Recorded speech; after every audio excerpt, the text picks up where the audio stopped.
I'm J.R. Church. Welcome to today's analysis of the news. Benjamin Netanyahu gave a speech Sunday evening outlining his plan for a proposed peace in the Middle East. He, for the first time, took the stand that he would accept a Palestinian state. This is the first time he's ever done that. He's always been against it.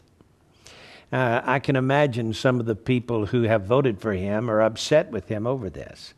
According to this article from the internet, the Prime Minister of Israel, Benjamin Netanyahu, on Sunday endorsed the principle of a Palestinian state alongside Israel for the first time, but on condition that the Palestinian territory would be demilitarized and that the Palestinians recognize Israel as the state of the Jewish people. He also said that Jerusalem must remain the united capital of Israel. The Palestinians, demand the eastern part of the city as the capital of their future state of Palestine. Now, for Benjamin Netanyahu to agree to a Palestinian state under any conditions is certainly a change. But he has demanded, for example, that the Palestinians recognize the Jewish state as a Jewish state. Well, if they did this, then the Palestinian refugees from the 1948 war could not come back to a Jewish state. They want to come back to the territory inside modern Israel so that they can outnumber the Jews and take over the Jewish government by election. By the way, that's the way they're doing it throughout the world. Did you know that? Muammar Gaddafi, for example, said recently that Islam was going to take over Europe without firing a single shot. Within 20 years, there would be more Arabs living in Europe than the native people, and would have the vote and could kick out all of the parliaments and ruling bodies of those various countries and take them over and issue Sharia law and make Europe a Muslim country. And by the way, that's happening in America as well. There are over 12,000 Muslim mosques across America today. And their plan is that within the next 20 to 30 years to simply have more Muslims here than the rest of us.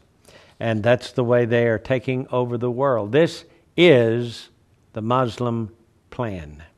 Now remember, however, when Muhammad told the people of Mecca that he could get along with them, as soon as he got more people on his side than them, then he launched a war and wiped out the people of Mecca, took over the city.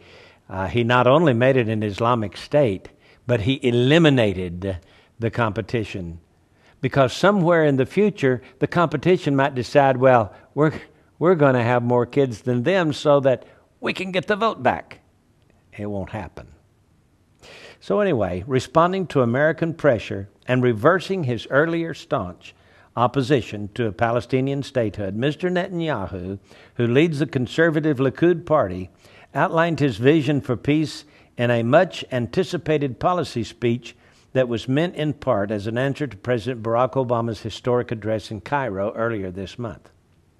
The Israeli leader edged closer to the American and international consensus that calls for a two-state solution to the Israeli-Palestinian conflict at the risk of alienating the right-wing ideologues, this article calls them, within his own party and his governing coalition.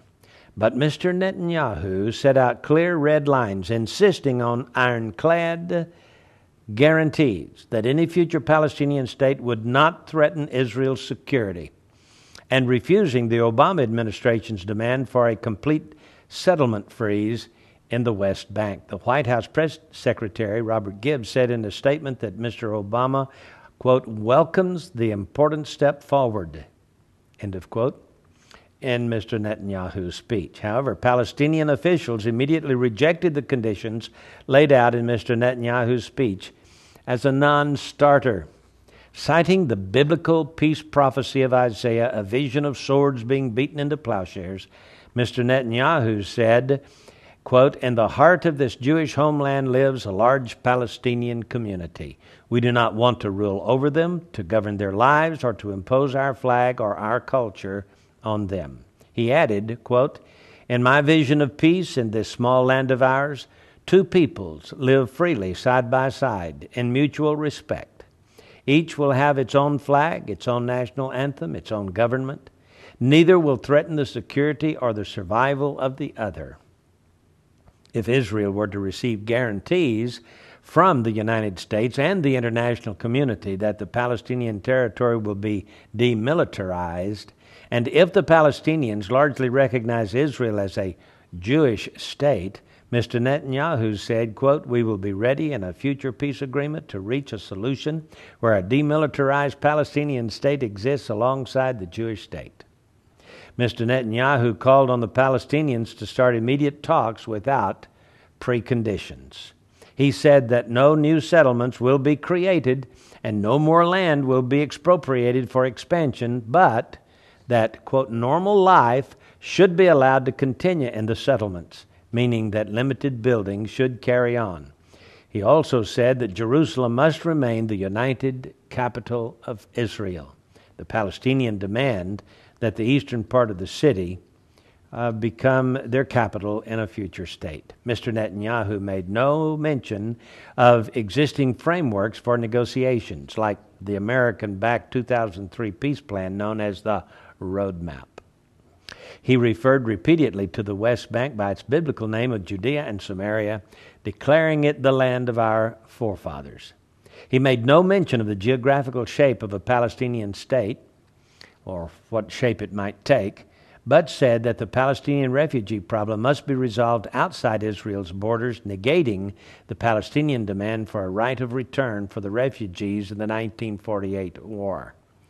Now, if this is the sticking point, there never will be a Palestinian state. By the way, if the Hamas in the